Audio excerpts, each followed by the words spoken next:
Hello. അപ്പോൾ ഇപ്പോൾ trending ആയി വരുന്ന പ്രിൻസസ് ഡയാനയുടെ ഓവർനൈറ്റ് ഓട്സ് നമുക്കൊന്ന് ട്രൈ ചെയ്ത് നോക്കാം. അതിന് ഈ പറഞ്ഞ പോലെ മെയിൻ ഇൻഗ്രീഡിയൻറ്റ് ഈ ഓറഞ്ചാണ് കേട്ടോ. ബാക്കിയെല്ലാം സെയിം റെസിപ്പി തന്നെയാണ് നമ്മുടെ ഓവർനൈറ്റ് ഓട്സിൻ്റെ. അപ്പോൾ ഈ ഓറഞ്ച് ആദ്യം തന്നെ ഒന്ന് ജ്യൂസാക്കി മാറ്റി വയ്ക്കുക. പിന്നെ റോൾഡ് ഓട്സ് ആണ് ഇതിനായിട്ട് എടുക്കേണ്ടത്. അപ്പോൾ ആവശ്യത്തിനുള്ള റോൾഡ് ഓട്സ് ഇട്ടിട്ട് ഈ ഓറഞ്ച് ജ്യൂസും അതിലേക്ക് ഇട്ടിട്ട് മിക്സ് ആക്കി വെക്കുകയാണ് ചെയ്യേണ്ടത്. എന്നിട്ട് ഫ്രിഡ്ജിൽ വെച്ച് പിറ്റേന്നാണ് അതിലേക്ക് യോഗേർട്ടും അതുപോലെ തന്നെ മെയിനായിട്ട് ബ്ലൂബെറിയും ആപ്പിൾ ഗ്രേറ്റ് ചെയ്തതൊക്കെ ആഡ് ചെയ്യുന്നത്. പക്ഷെ ഞാൻ തലേന്ന് തന്നെ എളുപ്പപ്പണിക്ക് വേണ്ടിയിട്ട് ഇതെല്ലാം ആഡ് ചെയ്തിട്ടാണ് ഫ്രിഡ്ജിലേക്ക് വെക്കുന്നത്. ബ്ലൂബെറിയുടെ ഒരു കുറവുണ്ടായിരുന്നു. പിന്നെ കയ്യിലുള്ള ഫ്രൂട്ട്സ് എല്ലാം വെച്ചിട്ട് അഡ്ജസ്റ്റ് ചെയ്തു. പിന്നെ കുറച്ച് നട്ട്സ് കൂടി ഇട്ട് കൊടുത്തിട്ടുണ്ട്.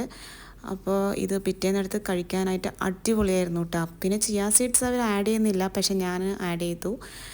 ഇതിന് നമ്മുടെ മിൽക്ക് ആഡ് ചെയ്യുന്നതിന് പകരം ഓറഞ്ച് ആഡ് ചെയ്തു എന്നേ ഉള്ളൂ. പക്ഷേ നല്ല ഫ്ലേവറായിരുന്നു കേട്ടോ, കഴിക്കാനായിട്ട് അടിപൊളി ടേസ്റ്റാണ്. അപ്പോൾ എല്ലാവരും ട്രൈ ചെയ്ത് നോക്കണേ. ഇഷ്ടമായ സബ്സ്ക്രൈബ്